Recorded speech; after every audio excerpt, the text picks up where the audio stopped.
하나님 말씀은 열왕기상 3장 4절에서 15절 말씀입니다.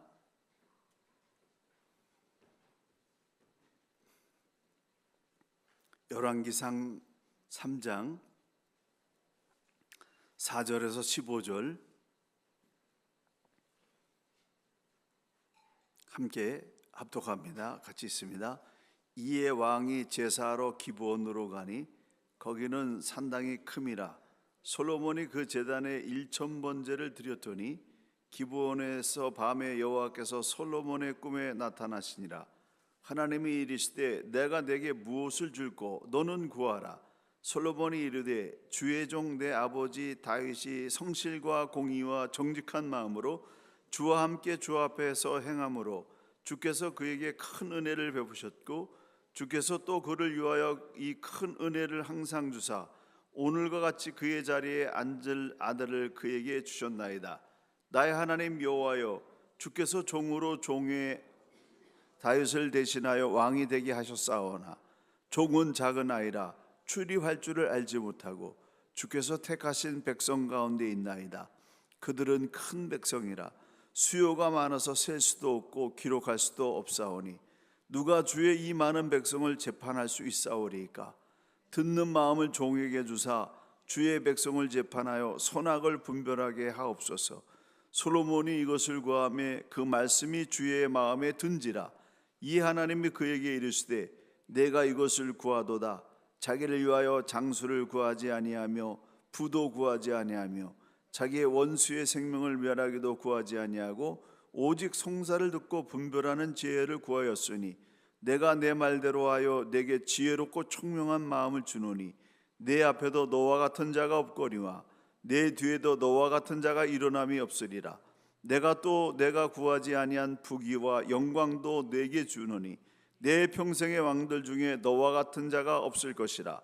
내가 만일 내 아버지 다윗의 행함같이 내 길을 행하며 내 법도와 명령을 지키면 내가 또 내 날을 길게 하리라. 솔로몬이 깨어보니 꿈이더라. 이에 예루살렘에 이르러 여호와의 언약궤 앞에 서서 번제와 감사의 제물을 드리고 모든 신하들을 위하여 잔치하였더라. 아멘. 변함없이 이렇게 자리를 지키시는 여러분들의 모습이 감동입니다. 제가 하나님이라면 그냥 파격적인 선물을 팡팡 드리고 싶어요. 하나님의 그 놀라운 선물이 임하기를 소망합니다. 근데 성경에서 보게 되면 주님을 사모하는 것 때문에 말씀을 사모하는 자에게 놀라운 축복을 주셨어요. 그래서 인생 아직 끝난 거 아니고 아직 뭔가를 할 수 있는 그런 시간이 있기 때문에 어떤 일이 일어날지 모릅니다. 그래서 큰 기대를 가지고 큰 은혜를 사모하시기를 예수님의 이름으로 간절히 축원합니다. 제가 20년 전에 그 교회를 크게 크라이처치에서 확장 공사하면서 이전할 때 성도들에게 큰 마음을 품으라고 설교를 한 거를 오늘 우연히 다시 보게 됐어요. 근데 이야, 내가 이렇게 정말 엄청난 메시지를 선포했나? 놀랐는데 그 메시지대로 다 됐더라고요. 그래서요, 성경의 약속은 틀림이 없고 또 믿음의 허다한 선조들이 받았던 그 은혜와 축복을 오늘 나도 동일하게 받을 수 있다라는 기대를 가지고 입을 크게 벌리고 마음을 크게 가져서 우리 나머지 생에 하나님 앞에 귀중하게 쓰임받고 또 복을 누리는 귀한 역사 있기를 간절히 축원합니다. 오늘 솔로몬을 통해서 그것을 함께 배우고자 합니다. 솔로몬이 다윗의 뒤를 이어서 이스라엘의 3대 왕이 됐는데 열왕기상 1장에 보게 되면은 왕으로 등극하는 일이 쉽지만은 않았어요. 왜냐하면 솔로몬이 10번째 아들이었기 때문에 그렇습니다. 솔로몬의 그 인생은 파란만장한데 압살롬이 세 번째 아들 압살롬이 반란을 일으켜서 죽임을 당한 다음에 좀 말년에 이제 평안하게 자기 왕을 세우고 끝나는가 했는데 네 번째 아들 아도니아가 다시 반란을 일으켰어요. 첫째 아들 암논은 압살롬의 누이 동생을 범한 것 때문에 압살롬에 의해서 죽임을 당했고, 둘째 길르압은 어릴 적 일찍 죽었고, 압살롬은 반란을 일으켜서 요압 장군에게 죽임을 당했고, 그 서열로 따진다면은 아도니아가 왕위 계승 1순위에 있는 사람입니다. 그래서 정말 끝까지 이 사람이 기다렸다면 어떤 일이 일어났을지 모르겠어요. 근데 그걸 못 기다리고 많은 사람들, 요압 장군과 아비나다를 갖다가 끌어들여 가지고 반란을 일으켜서 스스로 왕이 되려고 했습니다. 이 아도니아는 서열 1위였고, 또 성경을 보니까 다윗이 한 번도 네가 어찌 그런 일을 할 수 있느냐라고 책망을 받는 적이 없는 그런 아들이었습니다. 어떤 학자는 다윗이 가정교육을 하지 않아서 그랬다 그런 얘기도 있지만은, 아무튼 이 문자적으로 보게 되면 아도니아는 큰 문제를 일으킨 적이 없는 그런 아들이었는데, 근데 다윗의 말년에 아무런 힘을 쓸 수 없는, 누워서 그저 생명만 유지하고 있는 그런 상황에서 그거 못 참고 아버지 허락 없이 스스로 왕이 되려고 했다는 겁니다. 근데 그때 형세 판단에 빨랐던, 정치적인 감각이 뛰어났던 요압 장군이 그때까지 압살롬의 반란에도 참가하지 않았는데 아도니아하고 합세했고, 또 아비아달이라는 제사장도 합세해서 굉장히 큰 세력을 일으켰습니다. 근데 이 아도니아가 왜 왕에 등극하는 걸 실패했느냐? 첫째는 다윗 왕의 허락이 없는 상태로 스스로 왕위를 노렸기 때문이고, 둘째는 나단이나 사독 같은 다윗의 충신들이 그들을 따르지 않았기 때문이고, 셋째는 하나님께서 이미 솔로몬을 다음 왕으로 지목해 놓으셨기 때문에, 예정해 놓았기 때문에 될 수가 없었다는 겁니다. 솔로몬이 왕위에 오른 이유는 열왕기상 1장 13절에 보게 되면은 다윗은 밧세바에게 솔로몬이 장차 자신을 이어 왕이 되게 할 것이라고 약속했다, 밧세바가 그렇게 얘기해요. 그래서 다윗이 직접 얘기한 건 없지만은 나단이 밧세바에게 말한 내용과 1장 30절 다윗이 스스로 재확인해 준 거를 볼 때 다윗이 솔로몬을 차기 왕으로 약속한 것은 사실이었던 것 같습니다. 그리고 역대상 22장 9절에서 10절 보게 되면은 하나님께서 솔로몬을 차기 왕으로 내정하셨다라고 증언하고 있습니다. 그리고 나단과 같은 충신의 도움으로 많은 다윗의 신실한 자들이 솔로몬을 지지했습니다. 그래서 충신들의 도움과 다윗의 뜻, 하나님의 정하신 뜻, 이 삼박자가 딱 맞아떨어져서 10번째 아들인 솔로몬이 왕위에 등극할 수 있었습니다. 그의 나이 21살이었고 40년 동안 나라를 다스렸습니다.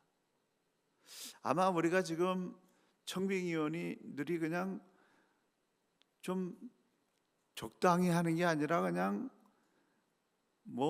이력서뿐만 아니라 그냥 간증서, 목회계획서 145명을 다 보고 샅샅이 다 보고 그냥 거기서 1차 또 추려가지고 나머지 분들 그냥 다 모여가지고 설교를 다 듣고 그러고 있는 중에 있어요.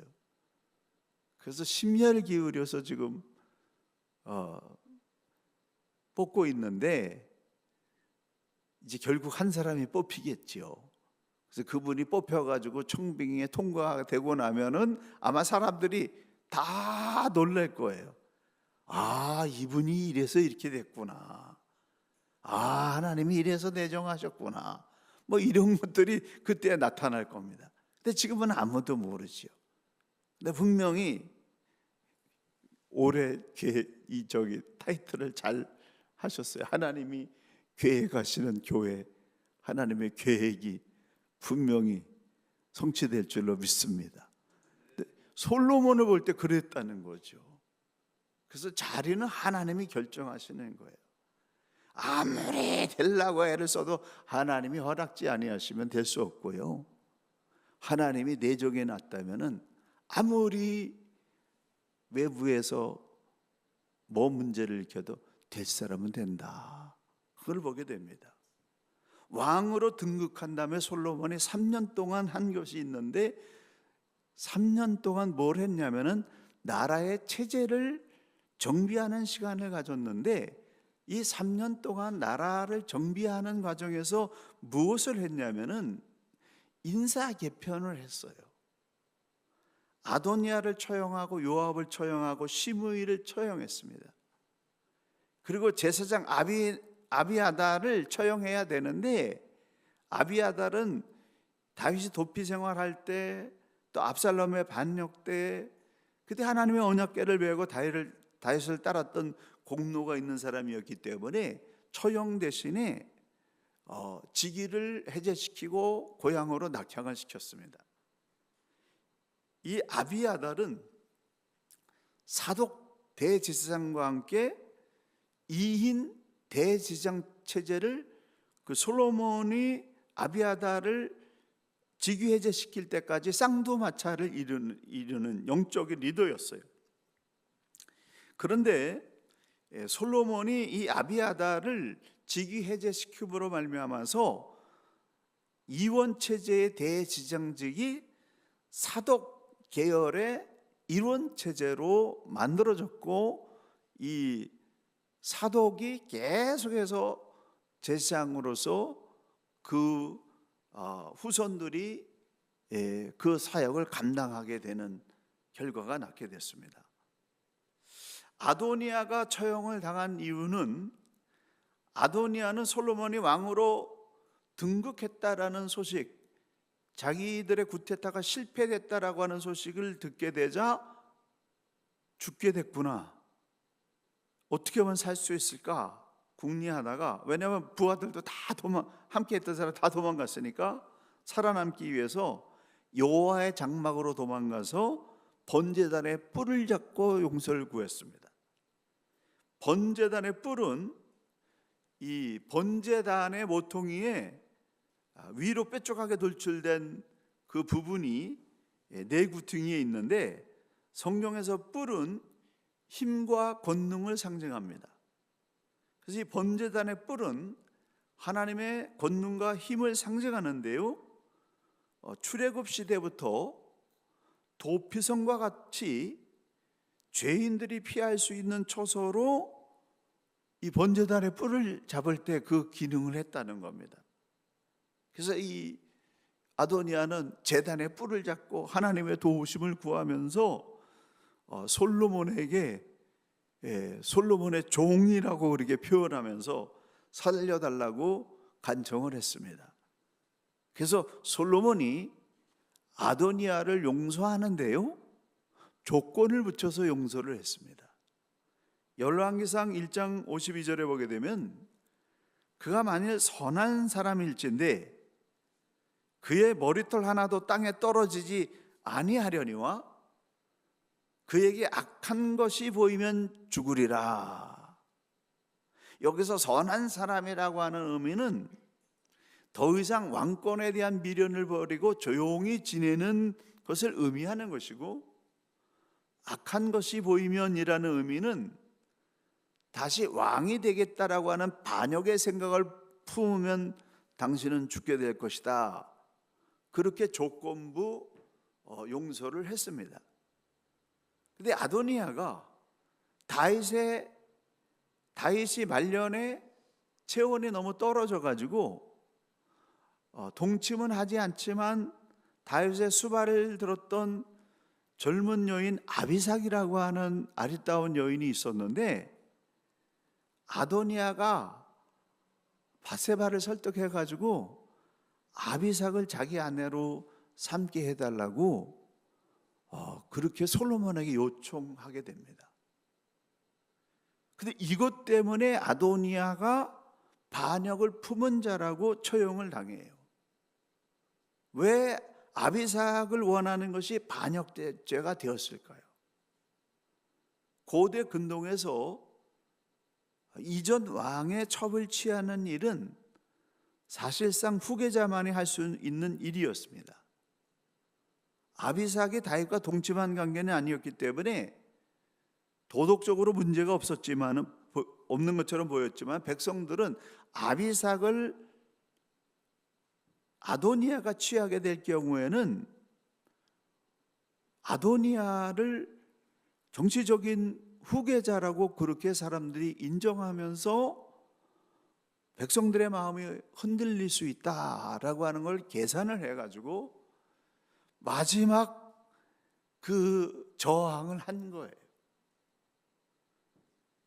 권력의 뒷면에는 말할 수 없는 사람들의 탐욕과 정치적인 계산과 음모가 들어 있습니다. 그래서 어떤 사건이 터지면은, 정치적인 어떤 사건이 터지면 그게 단순하게 터지는 것이 아니라 그 이면에는 많은 암투와 의미가 있다는 거죠. 아도니아는 결국 이 권력에 대한 미련을 버리지 못하고 스스로 죽음을 당하게 되는 그런 결과를 낳게 됐습니다.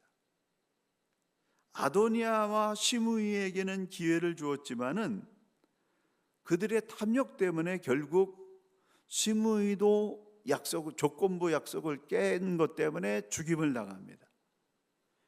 요압은 정치적인 변신을 계속하다가 말년에 잘못된 선택으로 해서 역시 죽임을 당했습니다. 솔로몬이 왕이 된 후에 체제 정비를 했는데, 그 체제 정비는 사람을 정리하는 그런 일이었다는 거예요. 시대가 변한다고 요압이나 아비나달처럼 모두가 변신하는 거 아닙니다. 시대가 변하고 세상이 아무리 흔들린다 할지라도 제사장 사독, 분하야 장구, 선지자 나단 등등 충성스럽게 자기 자리를 끝까지 버텨내는 그런 사람들이 있었고, 솔로몬은 그들을 중심으로 국가 체제를 재편하는 그런 일에 성공을 한 것입니다.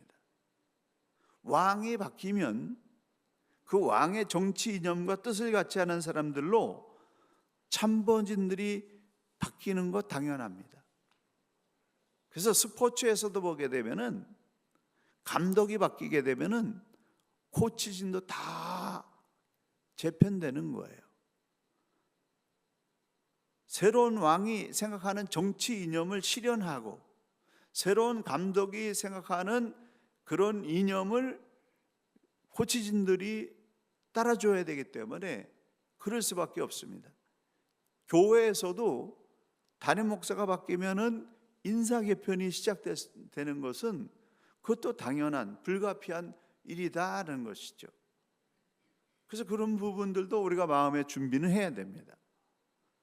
솔로몬의 통치 전반기가 열왕기상 3장에서 10장, 역대하 1장에서 9장 이렇게 반복돼서 나오는데요, 열왕기상 3장에 보게 되면은 이렇게 정치적인 그러한 인선 작업을 끝낸 이 솔로몬이 그 다음에 향한 것은 뭐냐면 기브온 산당에 올라가서 하나님께 1,000번제를 드렸다는 겁니다.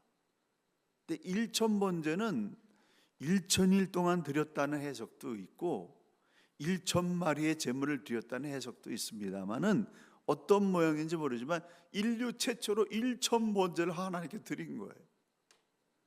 다윗 왕은 하나님께 성전을 지어서 드리고자 하는 그런 마음을 품었는데, 솔로몬은 1,000번제를 드리면서 하나님의 마음을 흔들었다는 겁니다. 1,000번이 중요한 거 아니에요. 성전이 중요한 게 아닙니다. 하나님을 감동시킬 수 있는 파격적인 헌신을 했다는 게 중요한 거죠. 그걸 하나님이 받으신 거예요. 그래서 하나님께서 꿈에 나타나셔서 원하는 게 무엇이냐, 내가 너에게 무엇을 주랴. 솔로몬이 백성을 잘 다스릴 수 있도록 재판을 잘 할 수 있는 지혜를 주십시오. 자기의 부귀와 영화를 구한 것이 아니라 하나님 나라를 잘 다스릴 수 있는 지혜를 달라고 하는 그 마음 때문에 감동하셔서 전무후무한 지혜를 주셨을 뿐만 아니라 구하지도 않는 부귀와 영광도 주셨다. 누가 주셨다? 하나님께서 주셨다는 거예요. 그의 통치 4년째, 출애굽 480년째가 되는 그 해에 18만 3,300명을 동원해서 국제적인 규모의 성전 건축을 시작을 해서 7년간 공사를 한 끝에 성전을 완공했습니다. 성전이 완공됨으로 말미암아서 이 예루살렘 성은 정치적인 수도일 뿐만 아니라 종교적인 성지로서 모든 백성들의 정신적인 중심지가 됐습니다. 그리고 성전 건축이 끝난 후에 솔로몬 왕궁을 13년 동안 건축을 했습니다. 그래서 솔로몬 통치 전반기는 3년의 준비 작업, 성전 건축 7년, 왕궁 건축 13년, 총 몇 년이죠? 23년. 역시 여러분은 똘똘하십니다. 23년 동안 정말 솔로몬의 혼신의 힘을 다해서 하나님을 섬기고 백성들을 섬기는 그런 일에 힘을 기울였기 때문에 이 23년 동안에는 솔로몬이 일하는 것마다, 손대는 것마다 형통하고 펑펑 터지는 역사가 일어난 것입니다. 이스라엘 최고의 전성기를 맞이하게 됐습니다. 성경에 기록된 성전을 보게 되면은 솔로몬이 이런 순수한 하나님 사랑에 대한 이 신앙이 변질되고 이스라엘이 변질되면서 성전 기능이 그 역할을 다하지 못할 때 파괴되는 그런 과정이 반복됐습니다. BC 957년도에 솔로몬 성전이 세워졌는데 BC 586년에 바벨론에 의해서 성전이 파괴되었고, 바벨론 포로 70년 생활하고 스룹바벨이 돌아와 가지고 스룹바벨 성전을 재건을 했는데 BC 20년 헤롯 대왕이 헤롯 성전을 건축하기 시작했습니다. 이 헤롯 대왕은 로마 정부에 의해서 세워진 분봉왕인데 유대인이 아니에요. 이방인, 이두메, 에돔 출신의 그런 왕입니다. 그래서 이 헤롯 대왕이 유대인들에게 환심을 얻고 유화 정책을 쓰기 위해서 스룹바벨 성전이 작다고 이거를 대대적인 보수 공사를 해서 어마어마한 헤롯 성전을 건축하게 됐습니다. 그래서 BC 20년에 시작된 공사가 AD 64년에 끝났기 때문에 84년간 그 대를 이어서 헤롯 가문이 헤롯 성전을 건축을 했지만은 이 헤롯 성전은 하나님의 영광을 위해서 건축된 것이 아니고 헤롯 일가의 정치적인 목적에 이루기 위해서 세워진 성전이었기 때문에 헤롯 성전은 완공되고 6년쯤 지난 다음에 AD 70년에 유대인들이 저항운동을 일으키는 것 때문에 로마의 티투스 장군이 군대를 몰고 와서 완전히 파괴시켜버리고 통곡의 벽만 남기고 다 허물어 버렸습니다. AD 691년에 우마이야 왕조의 5대 칼리파 아부드 알 말리크라고 하는 사람이 예루살렘 성전에 지성소가 있는 자리에 바위에 돔을 세웠어요. 지금 황금돔이 있는 그거를 세웠습니다. 705년도에 6대 칼리파 왈리드 1세가 성전의 뜰 자리에 알 악사 모스크를 지었습니다. 이 두 건물이 천수백 년이 지난 지금까지 이어지고 있습니다. 지금까지 예루살렘 성전에 바위의 돔이 그 자리를 차지하고 있는 중입니다. 하나님이 떠나버린 성전은 그 기능을 잃어버리고 이렇게 부끄러움을 당하게 되는데, 예수님께서 오셔서 건물의 성전이 아닌 예수 그리스도를 구세주로 고백하는 믿음의 공동체, 성도들의 모임으로 교회를 세우시고 우리에게 교회 시대라고 하는 새로운 시대를 열어주셨습니다. 그래서 아무리 성전을 화려하게 짓는다 할지라도 하나님을 진심으로 섬기는, 하나님께 헌신하기 위한 성전이 아니라고 한다면 이렇게 비참한 결과가 나온다는 거예요. 솔로몬은 하나님의 지혜를 받아서 잠언을 썼는데, 솔로몬이 말하는 이 잠언에서의 지혜는 뭐냐? 연구 결과에 의해서 얻어진 그런 지혜가 아니라, 사람의 노력과 연구로 얻어진 그런 지혜가 아니라, 하나님을 의뢰하고 하나님을 신실하게 섬기는 그 섬김 가운데서 하나님이 내려주시는 하나님으로부터 온 지혜를 말합니다. 그래서 이 솔로몬은 자기가 직접 하나님의 지혜를 받았기 때문에 진정한 지혜라고 하는 것은 하나님이 주신 것이다, 이렇게 말하고 있습니다. 열왕기상 4장 26절에 보게 되면은 솔로몬 시대에 말이 4만 필, 말을 다루는 병사들이 1만 2천 명, 병거가 1,400대를 지녔고 기마병이 1만 2천 명을 거느리고 있는 어마어마한 군사력을 가졌습니다. 솔로몬은 뛰어난 지혜로 많은 시와 잠언을 지었는데 4장 32절 보게 되면은 잠언 3천을 말하였고, 저는 설교하다가 가끔 지혜로운 그런 그 단어가, 문장이 떠올라 가지고 아마 제가 그래도 만들어낸 문장이 그 뭐 한 수십 개는 될 것 같아요. 근데 솔로몬은 3,000개의 잠언을 말했고, 그 노래는 1,005,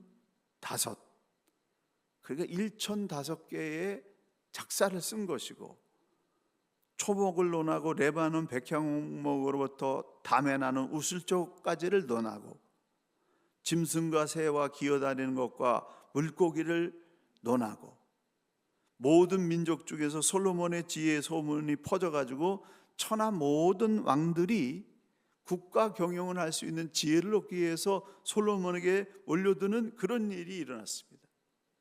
솔로몬은 한마디로 만물을 통달하는 인물이었습니다. 하나님께서 지혜를 주시니까 만물을 통달하는 사람이 되었다는 거예요. 그래서 저도 가끔 새벽에 기도합니다. 하나님, 저에게도 그 지혜를 주십시오. 그래서 얼마나 사모했는지, 젊은 시절에 얼마나 사모했는지, 첫째 딸을 낳는데 그 딸의 이름을 지혜라고 줬어요. 하나님이 지혜를 주시면요, 어떻게 열리는지 몰라요. 그래서 예수 믿고 좀 어눌한 사람들 지혜로운 사람으로 변화된 사람이 너무 많습니다. 왜냐하면 하나님이 주신 거기 때문에. 그 역사가 일어나기를 축원합니다. 그 역사가 일어난다니까요. 시골에서 한글도 모르던 분들이 성경을 그냥 억지로 읽다가 성경이 통달되고 지혜가 통달돼서 교회를 세우고 마을의 정신적인 지주가 되고, 그런 게 옛날에 많이 일어나지 않았어요? 하나님이 부어주셔서 그런 겁니다. 지식은 우리가 습득하고 연구해서 노력해가지고 얻는 거지만은, 지혜는 문제를 해결할 수 있는 능력이에요. 그거 하나님이 주신다는 거죠. 그래서 이 솔로몬은 만물을 통달했고, 인간의 깊은 내면의 문제, 국가 경영, 군사력, 지혜의 말과 글, 식물학, 동물학, 자연과학 등등 엄청난 해박한 지식을 통달한 지혜의 왕이었습니다. 그래서 솔로몬 때문에 주변에 있는 왕들이 솔로몬에게 모이고, 저기 에티오피아 여왕까지 솔로몬의 지혜를 배우기 위해서 엄청난 돈을 쌓아가지고 와서 모이고, 인재가 모이고 물자가 모이고 문화예술이 발달되는 최고의 전성기를 누렸습니다. 무엇 때문에요? 하나님이 주신 지혜 때문에. 한 사람의 지혜로운 왕 때문에 나라가 번영하고 주변 국가들이 평화를 누리고 이스라엘 역사상 가장 찬란한 문명과 번영을 누렸다는 겁니다. 이거 왜 안 돼요? 이 역사 왜 안 일어납니까? 사모하고 구하면 이 역사 똑같이 일어날 수 있는 줄 믿으시기 바랍니다. 하나님께서 이런 지혜를 주시는 이거예요. 얼마나 사모했으면 제 딸 이름을 지혜라고 줬겠어요. 그래서 이제 정말 살아갈수록 내가 깜짝깜짝 놀랄 정도로 내가 이렇게 지혜로운 사람이었나? 그렇게 느끼는 적이 있습니다. 여러분 웃으시라고 한 소리예요. 근데 정말 저는 그럴 때가 놀라운 일이야. 이렇게 그런 지혜가, 내가 생각하지도 못하고 배우지 못했던 지혜가 떠오를 때가 있어요. 그래서 주변에 있다가 수집하던 사람도 꽤 많아요. 어떤 사람한테는 운명이 걸린 길목마다 하나님이 지혜를 딱 줘가지고 그 사람한테 가서 당신 이걸 하시오, 이렇게 하시오 해가지고 결박을 풀어낸 사람도 꽤 많이 있습니다. 저한테 가까이 오라고 그러는 건 아니에요. 하나님이 또 역사하시면 또. 근데 하나님이 주시는 지혜는 분명히 있다는 거예요. 그게 임할 때 인생이 바뀌는 것을 이 솔로몬이 보여주고 있습니다. 솔로몬은 잠언과 전도서를 통해서 참된 지혜란 무엇인가, 이거를 정의 내려주고 있는데요. 잠언에서 말하는 지혜는 여호와를 경외하는 것, 여호와를 의뢰하는 것, 인간의 부족함과 약함을 아는 것, 몇 가지 해당되는지 여러분 한번 쭉 체크해 보세요. 인간의 부족함과 약함을 아는 것, 저는 요거는 아주 확실해요. 정직한 마음으로 진실을 말하는 것. 이게 또 갑자기 떠올라가지고 설교 준비 이후에 또 얘기를 하네요.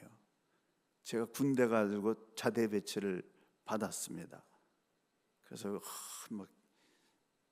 군기를 잡는데 그 이등병 바로 몇 달 먼저 온 선임자가 군기를 잡으면서 한 사람 한 사람 묻는 거예요. 너는 특기가 뭐냐? 그랬더니 저는 축구를 좀 합니다. 너 테니스 좀 합니다. 제 차례가 왔어요. 너 특기가 뭐야? 예, 저는 사랑과 진실을 말하는 것밖에 모르는 사람입니다. 그래가지고 하루 종일 얻어맞았습니다. 정직한 마음으로 진실을 말하는 거, 이게 지혜다. 그 다음에 또 두 번째 날 또 이제 연명장에 다 모였어요. 이 사람이 몇 개월 앞서 있는데 자기가 뭐 빨리 제대한다고, 야, 너네는 무슨 낙으로 사니? 그러면서 너는 무슨 낙으로 살아? 이렇게 물어보는 거예요. 제태가 딱 왔어요. 너는 무슨 맛으로 살아? 예, 저는 예수 믿는 맛으로 삽니다. 하루 종일 맞았어요. 두 번 그렇게 맞으니까 얘는 건드리면 안 되는 애구나. 그래가지고 내내 편하게 군대 생활했다는 그런 전설 같은 얘기가 있습니다. 저 걷길로 하다 다시 돌아갑니다. 정직한 마음으로 진실을 말하는 거, 가난한 이웃을 돌보는 거, 훈계와 징계를 받기를 즐거워하는 거, 입술의 말을 조심하는 거, 부지런한 삶의 자세를 갖는 거, 좋은 친구를 사귀는 거, 악인의 형통을 부러워하지 않는 거, 어리석은 유혹을 물리치는 거, 노하기를 더디하는 거, 이게 성경에 말하는 지혜로운 자입니다. 지혜로운 사람은 타락하기 이전에 순수했던, 순결했던 상황으로 회복되는 사람이에요. 예수 십자가의 보혈로 다시 태어나서 타락 이전에 순결한 상태로 회복되어져 갈 때 하나님께서 주시는 지혜와 만나게 되는 것입니다. 그리고 지혜로운 사람으로 계속해서 성장해서 하나님하고 잘 통하고 사람하고 잘 통하고 만물과 통하는 통통통의 역사가 일어난다. 이게 성경이 우리에게 말씀해 주는 겁니다. 아가서는 솔로몬과 술람미 여인 사이에서 이루어진 순결하고도 아름다운 사랑의 이야기입니다. 술람미는 갈릴리 바다 남서쪽 이사갈 지파 땅에 있었던 수넴 마을로 추측하고 있습니다. 아무튼 이 술람미 여인과 솔로몬이 사랑에 빠져가지고 사랑을 노래하게 됐는데요. 이 아가서에 흐르는 사랑은 성령 전체에 흐르는 하나님의 사랑을 대변하고 있습니다. 이스라엘 백성을 향한 하나님의 사랑과 그리스도의 신부인 교회를 향한 그리스도의 사랑을 비유하기도 합니다. 그럼 아가서가 말하는 사랑은 뭐냐? 또 한번 여러분 몇 개나 해당되는지 점검해 보시기 바랍니다. 사랑은 한계를 넘어서는 것이다. 사랑은 서로에 대한 집중이다. 사랑은 세밀한 관심과 배려이다. 사랑은 동행하는 것이다. 사랑은 서로의 허물을 덮어주는 것이다. 사랑은 서로에게 속하는 것이다. 사랑은 죽음까지도 이기는 것이다. 이렇게 말하고 있습니다. 여기에 여러분이 합격됐다면 사랑에 속한 자입니다. 솔로몬의 통치 후반기, 전반기 23년 동안은 그 솔로몬의 특징이 뭐냐면은 솔로몬은 하나님을 사랑했다예요. 다윗을 이어가지고 솔로몬이 하나님을 사랑한 그 사랑이 다윗의 사랑의 열매로 솔로몬에게 23년 동안 터진 거예요.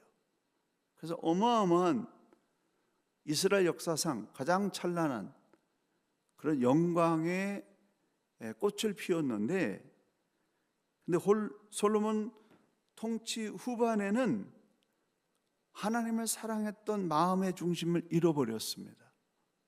주일날 말씀드렸습니다만 내면의 질서가 파괴된 거예요. 하나님을 믿었던 단단한 그 믿음이 파괴되기 시작했어요. 그 이유는 정략 결혼으로 1,000명의 후궁을 두었는데 각국의 공주들이 와서 외롭게 사니까 솔로몬이 호화로운 궁전을 건축해 준과 동시에 그 이방 여인들이 섬기는 그모스, 밀곰, 아스다롯을 비롯한 수많은 우상의 신전들을 세워줬고, 그러다 보니까 여자에게 넘어가는 사람 우상 숭배까지 하게 되는 타락의 길을 가게 됐습니다. 하나님께서 솔로몬에게 2번이나 돌아오라고 했지만은 솔로몬은 쉽게 자신의 마음을 돌이키지 못하고 결국 솔로몬에게 있던 모든 것들이 다 헛된 결과가 되어버리고 말았습니다. 예루살렘의 모든 기반을 잃어버리는 그런 결과가 되어가지고 솔로몬의 그 전반기의 그 헌신과 하나님을 향한 그 순결한 헌신 때문에 하나님이 솔로몬 시대에는 징계하지 않았지만은 르호보암이 왕이 되어서 똑같은 죄악을 범하게 되자 나라가 2개로 갈라지는 그런 불행이 결과로 나타났습니다. 온갖 부귀와 영화를 누렸지만 하나님을 떠남으로써 얻게 된 결론은 뭐냐면은 헛되다. 헛되고 헛되니 모든 것이 헛되다 라는 깨달음을 갖게 됐고, 그 깨달음을 기록한 게 전도서입니다.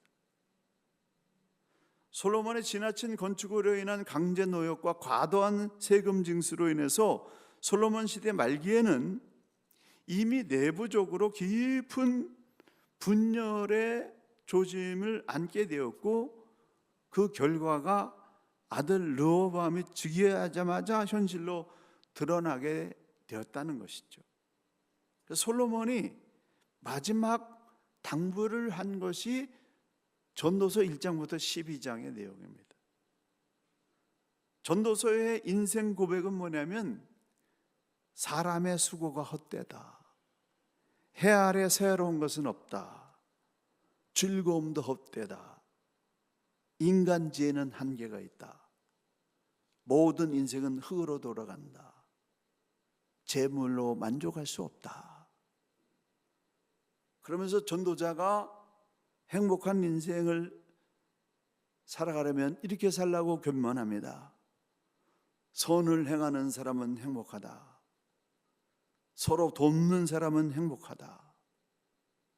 입술을 지키는 사람은 행복하다. 죽음을 기억하는 사람은 행복하다. 치우치지 않는 사람은 행복하다. 주님의 교회가 행복한 교회가 되기 위해서 다 잘 이루어지고 있는데, 한 가지 더 강화해야 되는 것이, 점검하고 싶은 것은 뭐냐면은 남아있는 사람들끼리 서로를 돕는 하나 되는 역사가 필요하다. 이유 여하를 막론하고 다 내려놓고 한 방향을 향해서 하나님 때문에 서로를 용납하고 받아들여서 하나 되는 그 역사가 있어야 돼요. 지금 우리 청명위원들이 치열하게 논의하면서 담임 목사를 선별하는 가운데 있는데요, 가장 중요한 것은 청명위원들이 논쟁은 할 수 있지만은 그러나 마지막에는 다 마음이 일치돼야 돼요. 그래야 감동이 있는 거예요. 일하는 사람도 감동이 있는 겁니다.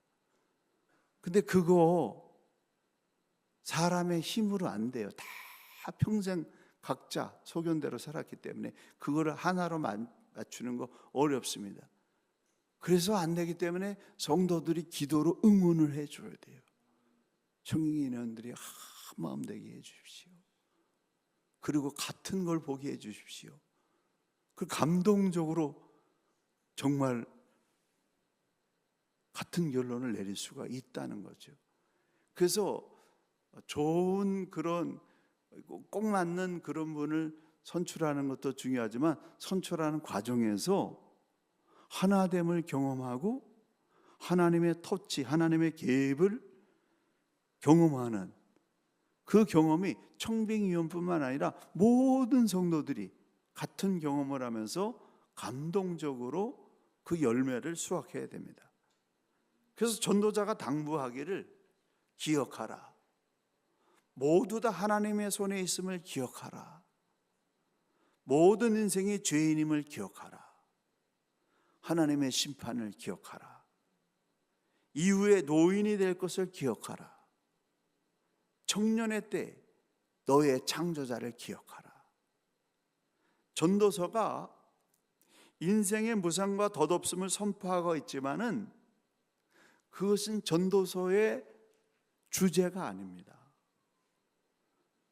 전도서에서 모든 것이 헛되다는 선언으로 끝났다가 하면은 희망이 없는 거예요.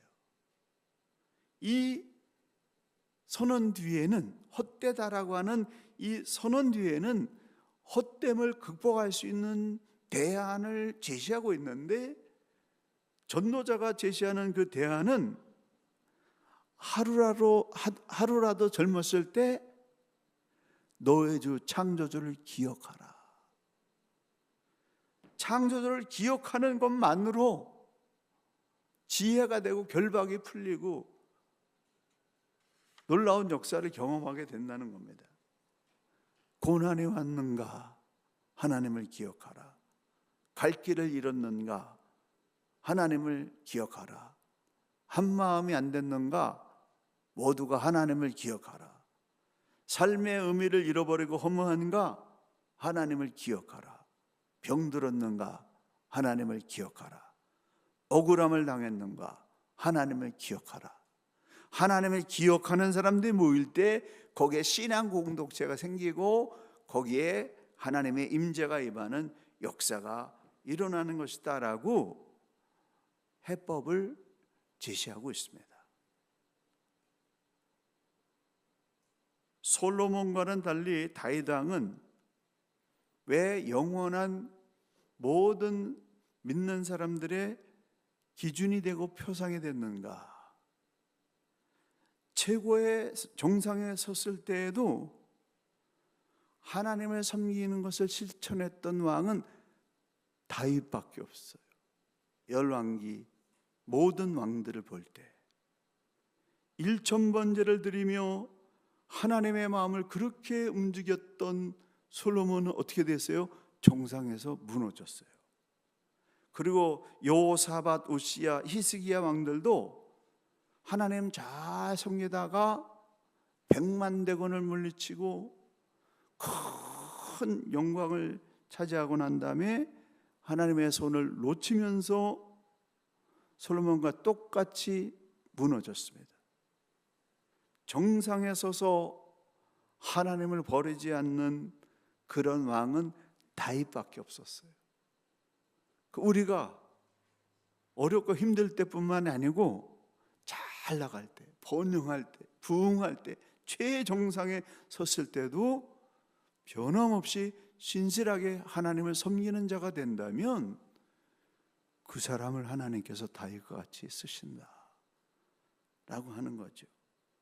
정상에서도 간절히 하나님을 붙잡고 끝까지 가는 사람, 번영할 때, 잘 나갈 때, 최고로 전성기를 누릴 때, 그때도 하나님을 섬기는 지혜로운 저와 여러분, 우리 모두 주님의 교회 되시기를 예수님의 이름으로 간절히 축원합니다.